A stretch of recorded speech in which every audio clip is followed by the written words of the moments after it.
So I'm honored to be here. As a lot of us say, we're honored to be anywhere.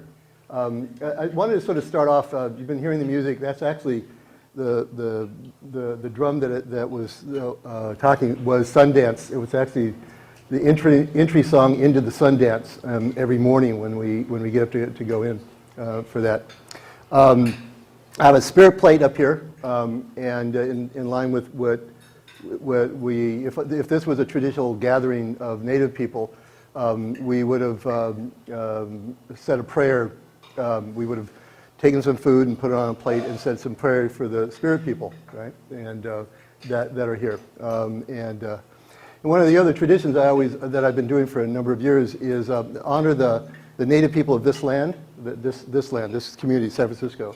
Pretty much wiped out pretty quickly with disease and the mission problems. But just to honor that this was their land at one time, and if you have a certain belief system, they still walk this land. In terms of that, I don't want to spend a lot of time talking about myself, even though it's my favorite subject.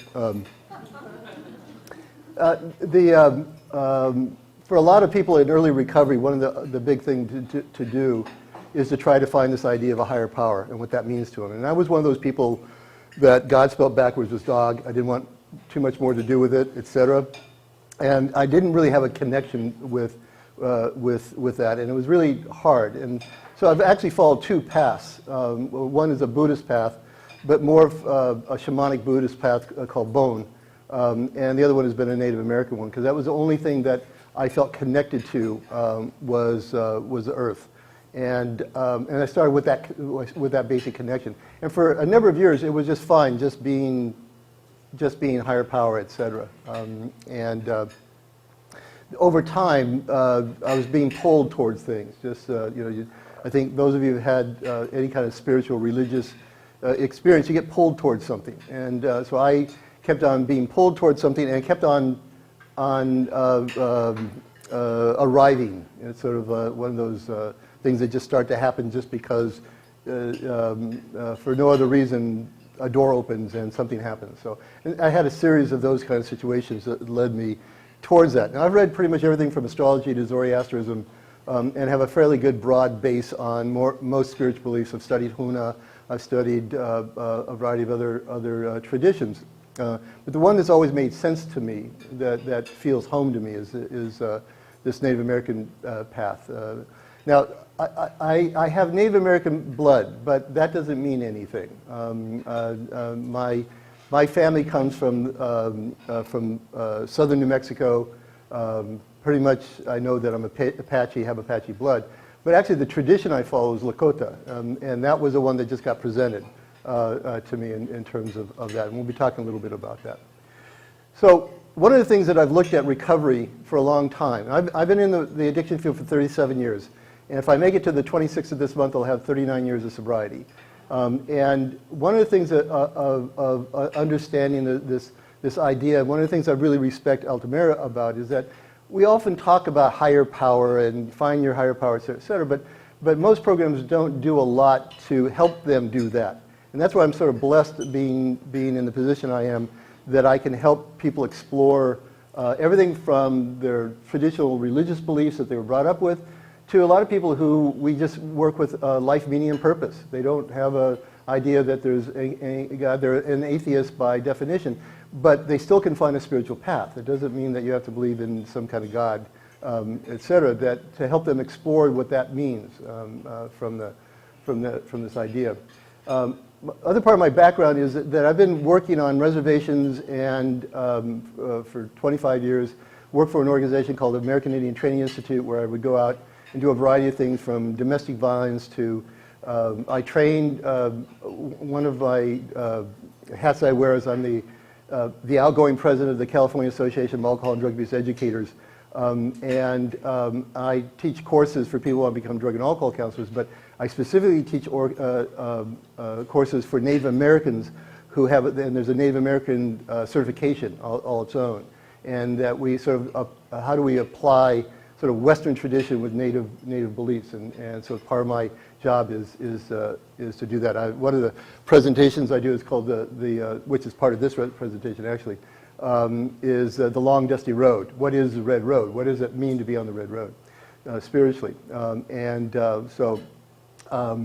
I've worked in native communities, both urban and on reservations, and I do Sundance. A lot of people make a bigger deal out of it.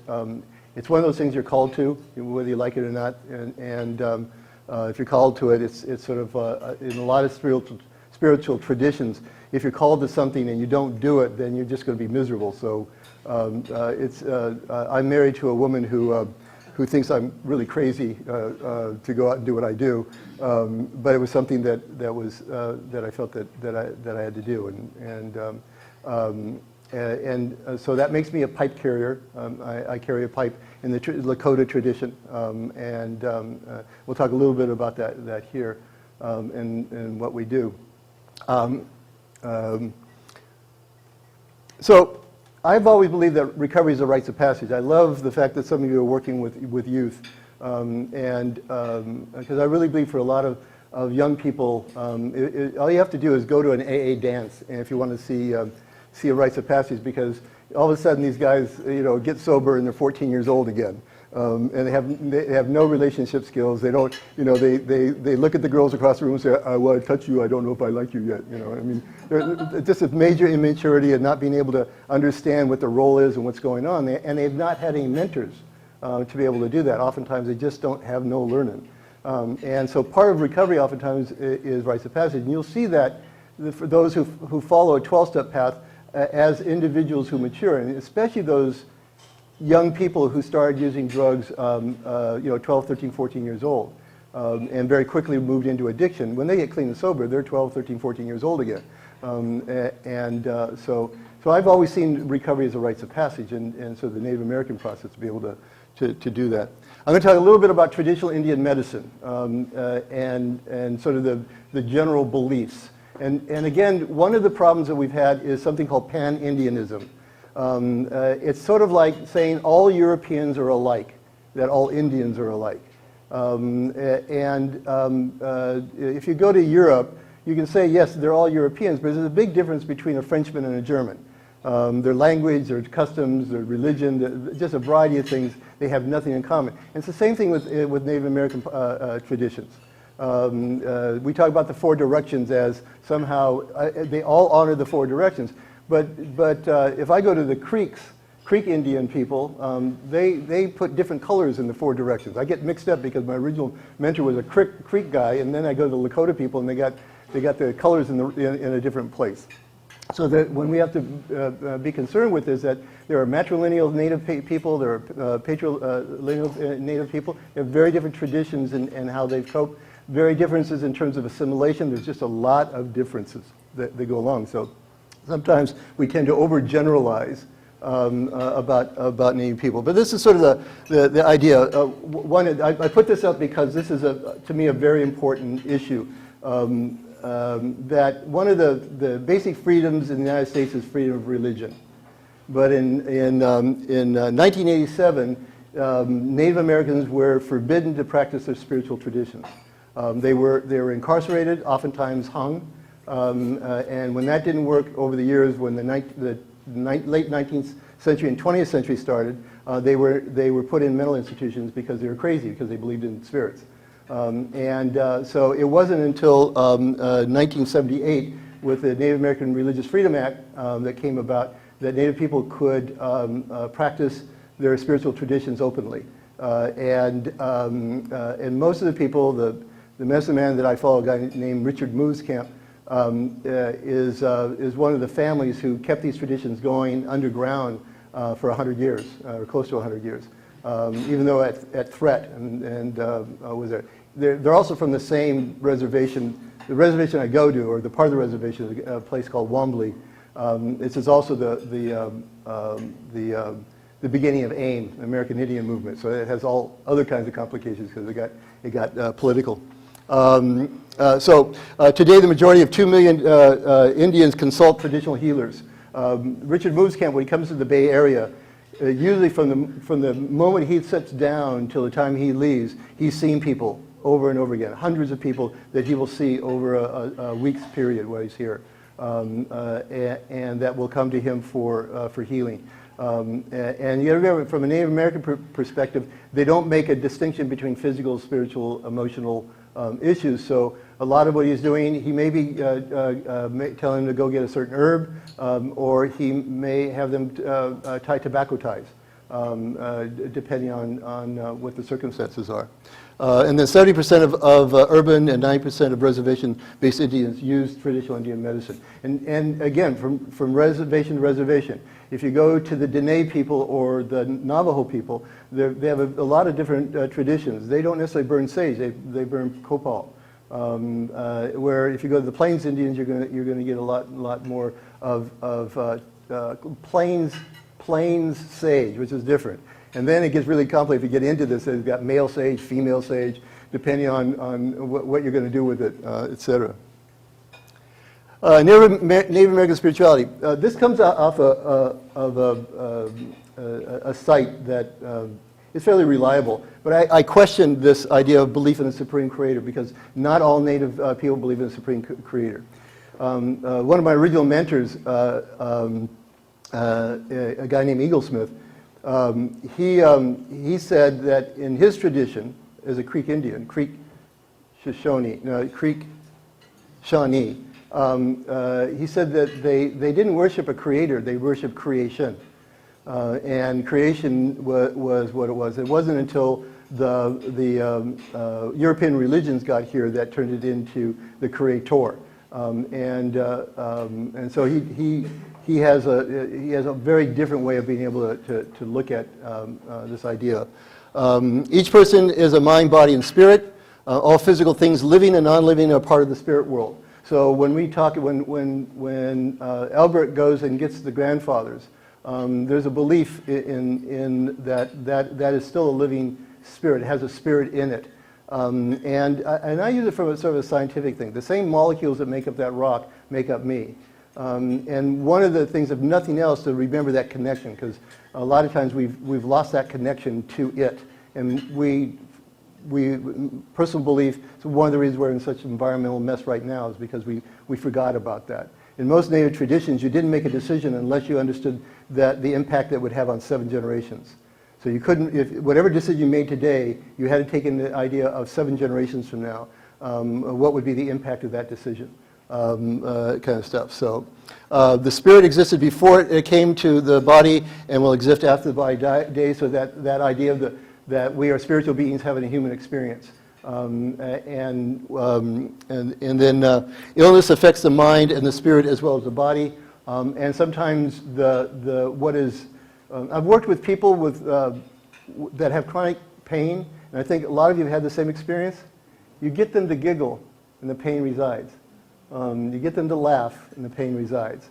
It's not that the pain isn't there, and it's not that they don't have chronic pain, but it's not the overarching thing that controls their life when they're able to do that. Spiritual beliefs continue. Wellness is harmony in the body, mind, and spirit, and not the absence of disease. One of the differences between Native, in Western tradition, we're always looking at the absence of disease, what's not there, rather than what is there.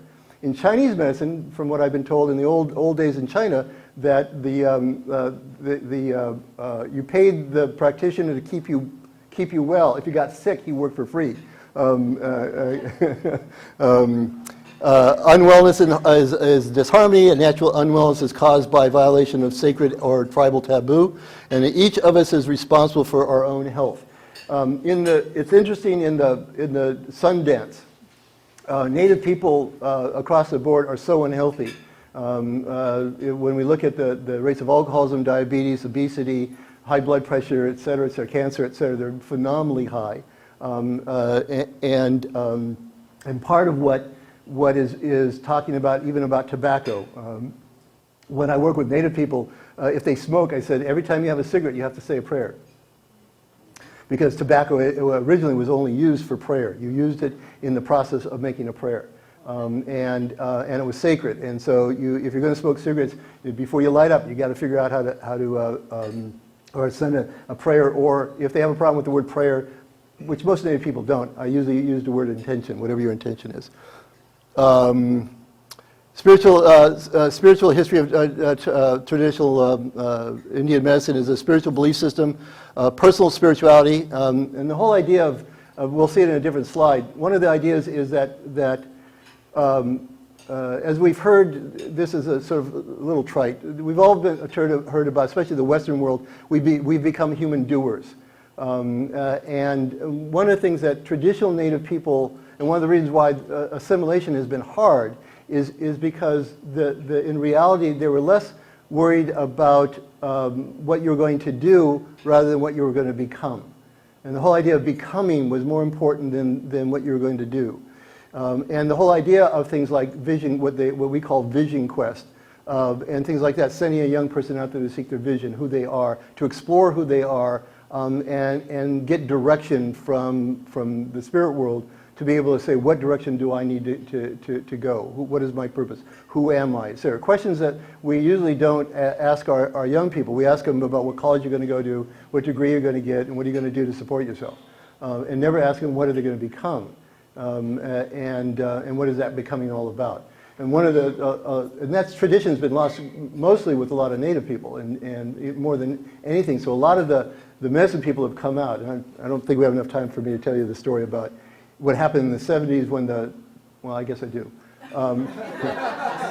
What happened in the 70s, it actually started in the 60s with Wallace Black Elk, who was the grandson of Black Elk Speaks. Some of you know who he was, who had a vision. His vision was that Native people had to come out of the closet and start practicing these traditions openly again and reintroduce them to the people.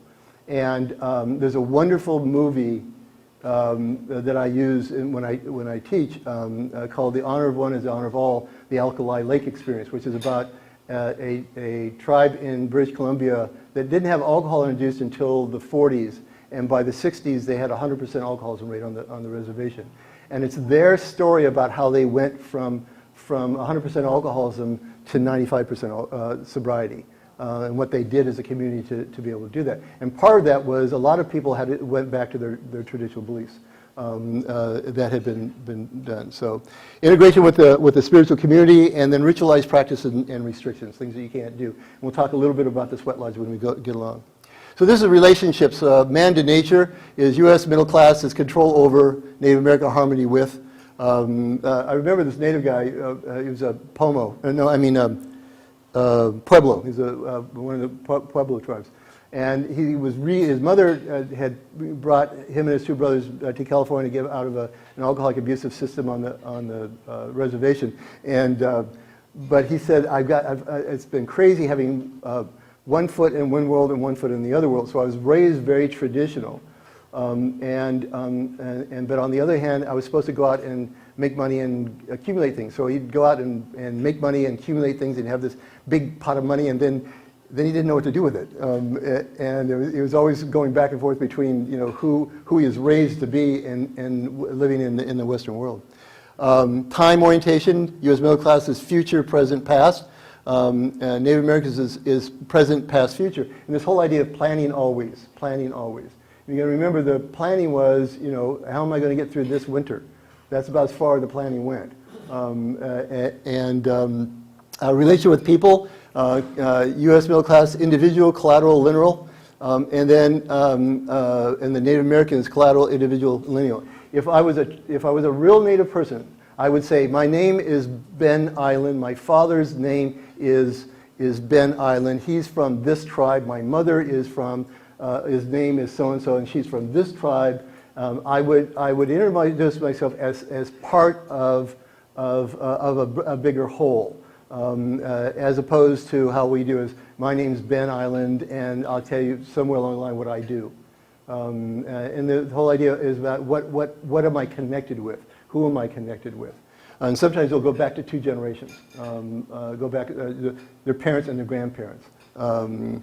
And then modes of activity idealized, and again, this is what I was saying before: being, doing, being, and becoming. And this is this is my thing: is that the being and recovery is what we treat in our programs of worried wounded who are in some kind of existential crisis. because they did all the right things, they got all the things, and they don't know what to do with themselves now. And so it's either get a divorce, get loaded, or have an affair, any kind of thing. So that's for us men. Nature of man, mixed evil good. Native Americans believe good mixed in evil. And it's not that Native people don't believe in evil. If you go to the Dene people, they believe in skinwalkers and the Brujas and witchery, et cetera, et cetera. But for the most part, man is good.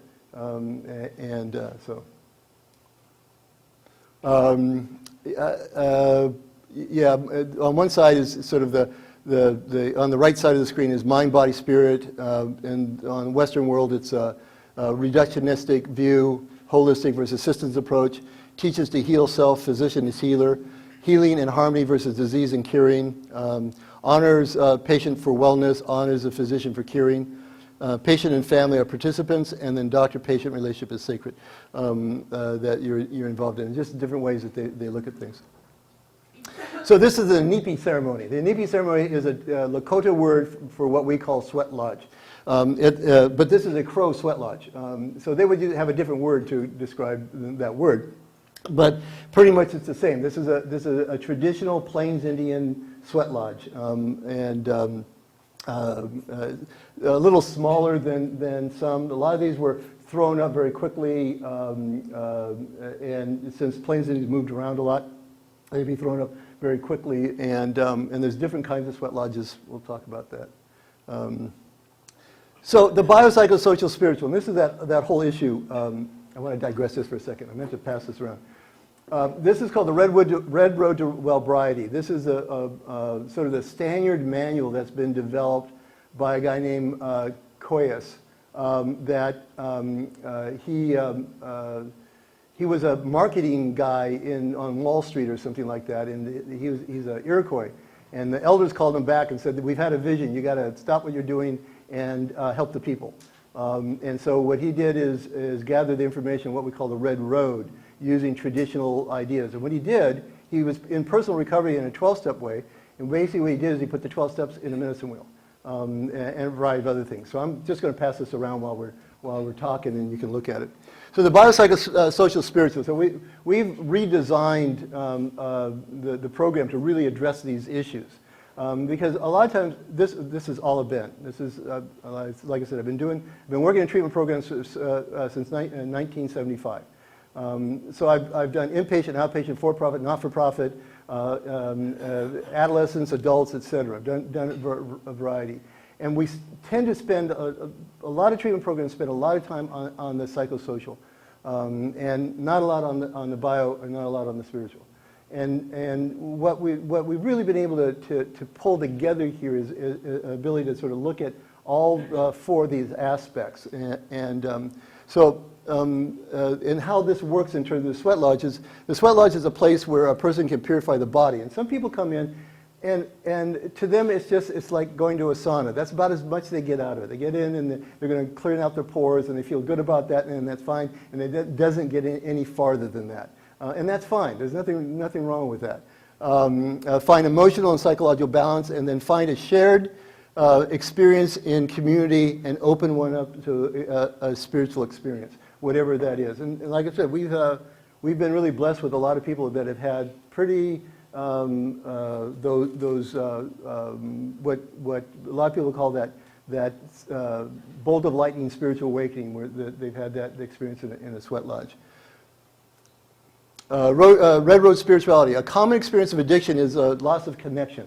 And for a lot of the clients I work with, when they have an idea of connecting with God or something like that, I tell them, it's about connecting with it, whatever you define it as being, and or the idea of the whole one soul. So oftentimes people in recovery come in and they just feel empty. They're spent. And they just have this horrendous hole in them, and I believe it's existential. I don't believe it's a sense of these ideas of hopelessness and not knowing where to go next, kind of stuff. And the sweat lodge ceremony aids in healing of the body and the mind and spirit of the individual. Many tribes, many ways. This is what I was saying before. One of the problems is that that the sweat lodge ceremony has been used for thousands of years by people from in North America and Canada all the way down into South America. They've had some rendition of this idea. But the plains model is the one that's most adopted today, which is the traditional structure that you'll see downstairs. And if it's not too wet and it looks like it's cleared up, if you guys want to go down when we get done, I'd be happy. Albert and I will be happy. And Albert is really the keeper. He's the one who's really, this last lodge he had built. He's the one that's gone to get the grandfathers. He's the one that makes sure that that it gets done, and is sort of the keeper of the lodge, basically. The sweat lodge is a place of refuge and spiritual, mental, and physical healing, a place to get answers and guidance by asking spiritual totem helpers, the Creator and Mother Earth for needed wisdom and power for recovery. Now, I'm going to say something. I get in a little trouble for saying that because I've had the pleasure of hanging around a bunch of real medicine men. You don't know them because they don't usually tell them who they are. The guy that I sundanced with, his grandfather was Crazy Horse's medicine man, and a guy named Chips, that's his name. And the native people have felt a little ripped off by European society and taking a tradition out of context. It's sort of like me deciding that I was going to do a Catholic Mass because I know what it looks like. And there's an example about 2 or 3 years ago about a guy who was charging 10 grand. He did personal growth seminars. He was charging 10 grand a person to go to have this experience, and he killed 3 people. And he did it because the Yehu made his sweat lodge out of PVC pipe because he needed a big one, and so it made sense to him. And obviously, when the heat got to it, it sent out toxic fumes. And a lot of the spiritual people, native spiritual people from a variety of traditions, have been trying to say to people that do not do this unless you've been given permission to do it by a medicine person. Now, I'm a pipe carrier, I'm a sun dancer, etc. But I've not been given permission to pour the water. Right? And until I'm given permission to pour the water, I can't do that. Now, I know how to do it, kind of stuff. I can take it down there and we get in the sweat and we'll heat up the rocks and I know exactly what to do, but I've not been given permission to do so. And a lot of people have gone off and they've done us a couple of sweat lodges and they do it. And there's all kinds of stuff that goes on that are just abhorrent to native people. People smoking pot out of a medicine pipe, which it would be like me urinating in a chalice. I mean, it's just really things. They get in the sweat lodge naked. This is most native people are very, very what do you call it? Conservative, where most of the women are from the neck down to the ground that they have clothes on. We've actually had some of the women who've gone here they think they're going into the spa, so they, out there in their bathing suit top and wanting to go in the sweat lodge, and we say, no, out of respect, please, please cover up. So the point is that a lot of times when the fear is that a lot of people have been using the sweat lodge in an unhealthy way, and even from our belief system, even if you have the ability to pull spirits in and you don't know how to work with them, it's not a healthy thing to do. You're going to hurt people from a native tradition. So. The construction. Traditional sweat lodge is made up of slender ways of aspen or willow, mostly willow, or other supple saplings, and lashed together rawhide or grass or root cartilage, or nowadays cotton twine. And they want natural fibers. They don't want you to do it with plastic kind of ropes kind of stuff. The structure looks like an upside down basket is what it amounts to. In some areas, the lodge is constructed of whatever material are at hand, from a mud roof pit house to a cedar bark and plank house. And up north, a lot of the traditional people have subterranean places where they do ceremony that oftentimes have doubled as a sweat lodge. The ends of the willows are set in the ground in a circle, approximately 10 feet in diameter, but it can be 20 feet, depends on how long, how big you want to make the lodge. Albert, is it about 10 feet? Is it about? I believe it's 13, okay, 13 feet is in diameter, although there's no set size for a sweat lodge. The withes are bent over and lashed to form a low domed framework, approximately 45 feet high. Ours is more like 6 foot high. From the center, the pit in the center is about 2 feet in diameter and a foot deep. The floor of the lodge may be swept dirt, natural grassy turf, or may be covered with a mat of sweetgrass, soft cedar, burls, or sage leaves for comfort and cleanliness. In South Dakota, when they're there, it's just dirt, and after a while, it's just mud that you sit in. So this is a traditional way it would sort of look like. You have the fire, and then you have the altar. We don't have a tree out there, but oftentimes they have a tree that you plant in front of the altar, between the altar and the lodge, and it grows over time. This is sort of a construction. These folks are hanging prayer ties inside before they cover it, and this is sort of a traditional way of looking at it. The reason I put this one up is the Arapaho have 2 doors, and where most people have only 1 door. And so this is they don't identify this as an Arapaho, but there's a door on this side, and then there's an identical door on the outside.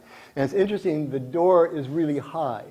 In most sweats, the door usually is no higher than about here, and that is that we bow down when we go in, kind of stuff.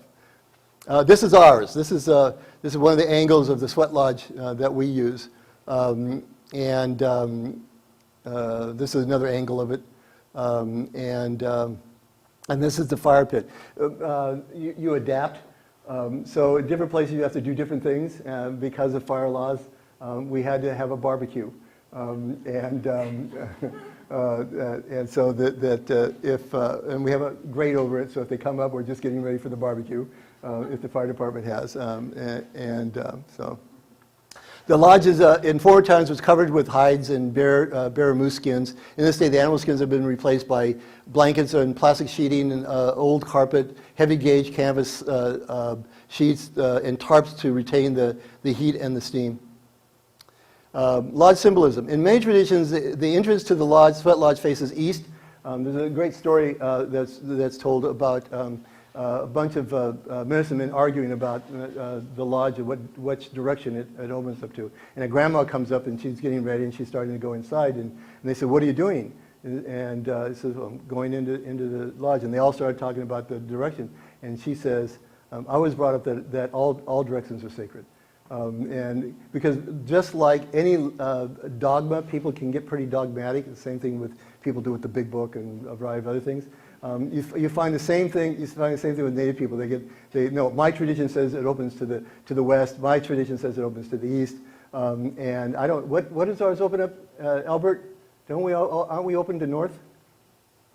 Yes, we are. Open. Yeah, we're open to the north. East, which has significant spiritual value. Each new day begins in the east with the rising of the Father Sun, the source of life and power. The fire heating the rocks represents the undying light of the world and eternity, and the spiritual beginning of a new day.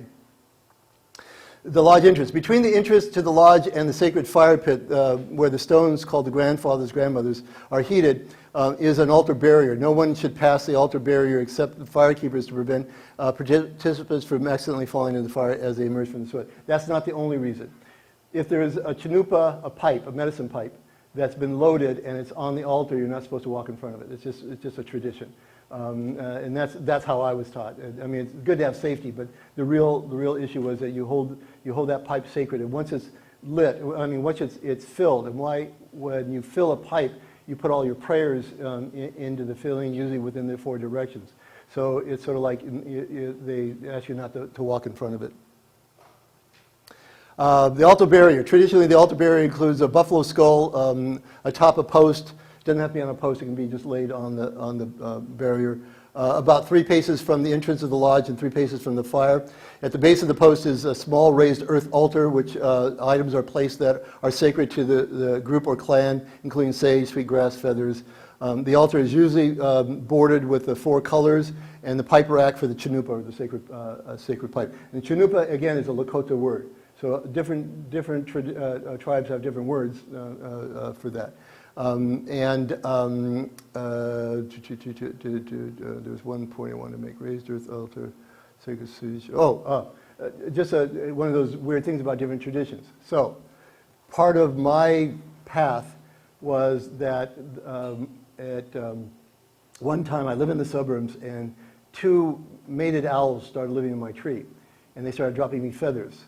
And I get into a whole bunch of little stories, but they started dropping feathers. And then I was gifted 2 owl wings. But I had no teacher. I had no one to teach me what quote unquote owl medicine is all about. So when you go to the Lakota, the owl is a harbinger of death. Right? So if I go to a Lakota sweat, I don't bring my owl feathers. Because they've asked me, they ask you not to do that, because it's too powerful a medicine if you don't know what you're doing with it. Now, the Creek Indians, the owl is the bird that takes your prayers to the Creator at night. And so different traditions, different belief systems, different understandings of that. Spiritual cleanliness. Common to all traditions, a sweat is the ideal of spiritual cleanliness. Many sweats start with the participants fasting for an entire day of contemplation in the preparation for the sweat, while avoiding caffeine, alcohol, and other unhealthy substances. Prior to entering the sweat, the participants usually smudge with sage, sweetgrass, or cedar smoke as a means towards spiritual cleanliness. Sweat protocol.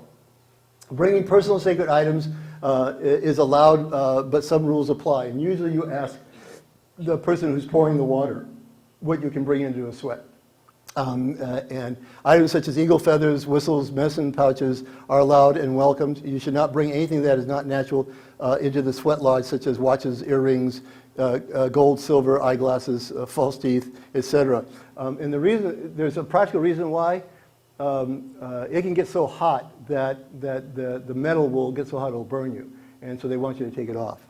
In many cultures, a female on her moon is not allowed in the sweat. This has always had a lot of controversy around what it means, because when European people look at it, they have a very different view of how Native people look at it. In the traditional European view, it's often looked at as something that's dirty and bad, and etc. Native believe that when a woman is on her moon or on her period, she's in full power. And her power is and the reason, even the reason for the sun dance, part of the reason for the sun dance is to honor women and sacredness of life, and that women are honored in terms of that tradition, and that in reality they have their own ceremony that is sacred, And I'm old now, so it doesn't seem to affect me, but I was at my second year sun dancing, and all of a sudden these young men started literally just falling down. Medicine man came out and says, if there's any women on their moon in the arbor, please leave. About 4 women left, and it stopped. Just the young men just don't have the ability to understand that power. So it's really about respecting women and their power, rather than thinking it's bad or a bad thing. The sweat protocol. When a woman enters a sweat lodge, when a person enters a sweat lodge and the door closes, participants are asked to stay in the sweat until the end of that round or door, and then they can decide to leave. If the participant is not able to stay for the full round, then the sweat lodge leader will stop and let the person leave. So we're not going to force someone to do that. We will encourage them to stay for the round. There are 4 rounds in a traditional sweat. And oftentimes when you close the door, people who tend to be a little claustrophobic, et cetera, they get a little a little anxious. If I've worked with them prior to that, I usually can talk them through it for that. And the other part of it is that the people that we have coming and doing the sweats do a very nice sweat. And what I mean by that is that they'll bring in sometimes 4 stones in the beginning, and they'll only put maybe 2 or 3 ladles of water on. So it doesn't get really, really hot. And as most of the medicine men will talk about, you're only supposed to suffer a little bit. It's not like you're. Some of the young guys want to see how tough they are, and so they start pouring lots of water on it and try to sort of blast you out of there, see who's tougher. That was not the intention. The intention of that. So, go ahead. The chanupa. We don't use a chanupa here. We have on occasion. If we do a sweat with a staff, I'll bring my pipe with that, but I don't do it with the rest of the clients. We did it once for a special occasion, but we usually don't do that. Preparing to enter the lodge. As you prepare to enter the sweat lodge, the leader smudges you will with you smoke, burning sage, cedar, or sweetgrass, and you then crawl into the lodge in a sunwise clockwise direction. When you enter the lodge, participants will say, "All my relations, Omiya Takeosen," which is a Lakota word for all my relations. Go ahead. If it's a mixed sweat co-ed, women sit on the side of the sweat lodge leader who sits. And often places we put cedar between where the last woman starts and the first man starts. Men and women do not sit together on different energies. And in a lot of places, they don't allow mixed sweats. It's only men sweat with men, women sweat with women. And it's just a whole different thing. Many elders describe entering the sweat lodge as entering the womb. If you look at the way it's set up like a key of how it works, and a double key from where the fire is. It's the same kind of thing that leads to the fire. The grandfather spirits are awakened in the stones by heating them in the sacred fire until red hot. One at a time, the grandfathers are placed in a shallow pit inside the sweat lodge, and in the directions. The sweat lodge leader then calls forth the spirit guides in prayer from the 4 directions. I was going to have it all set up to have the typical prayer. So I'm getting the high sign, so let's see what goes.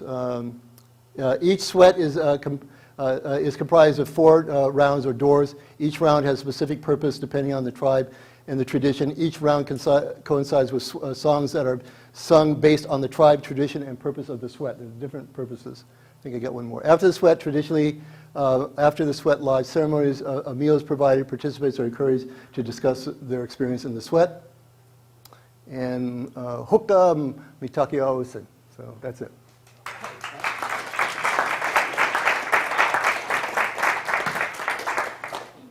few minutes for questions. Questions?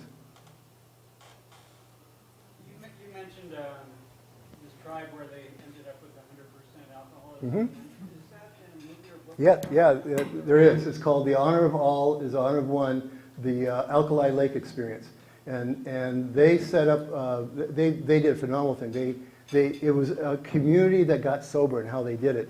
And it started with a woman and when her daughter would not come home from school. And so the mother was the first one to stop drinking, and then her husband came afterwards. They ended up becoming tribal elder on the tribal council, and basically took over the tribe. And little by little, it's a story about how they got into recovery. And now they're a self-sustaining community. Most of them are not on subsistence. They own their own lumber company. They've done a phenomenal job. And to find out more about that, you can probably just go on. is it a book or a movie? It's a movie. You can just go on and go on online and look for The Honor of All, the Alkali Lake experience. At what point in their process do the residents do the sweat here? Usually when Albert gets a sweat going. Sometimes it's, if they've been cleared medically, they're good to go if they want to go. And there's no force. They don't. A lot of people choose not to go in because of whatever the reasons. We ask them to sit outside because the belief is that if you're in the proximity of it, you can get some of the same kind of benefit from it. Larry. That's sort of the same question. Do you do it once a week or once a month? We do it when we can. You know, like we're going to have one this Saturday, but the rain, and then we're having family weekend, so that's not going to work. But we try to do. Once a month? Yeah, we try to do at least once a month. Sometimes more? Yeah. Yes. Do you split lodges anywhere else around the Bay Area? I don't, but there are sorts of lodges around the area. There's most of them are what they call closed sweats because they're a group. There's one of them in Concord with a father-son who come and often pour the water. They have a sweat over there. There's a sweat in San Francisco, but it's with Friendship House, which is a Native American treatment program. There's one north of here, but it's only for sun dancers. Yeah, it's not usually open to the public without invite. Without invite.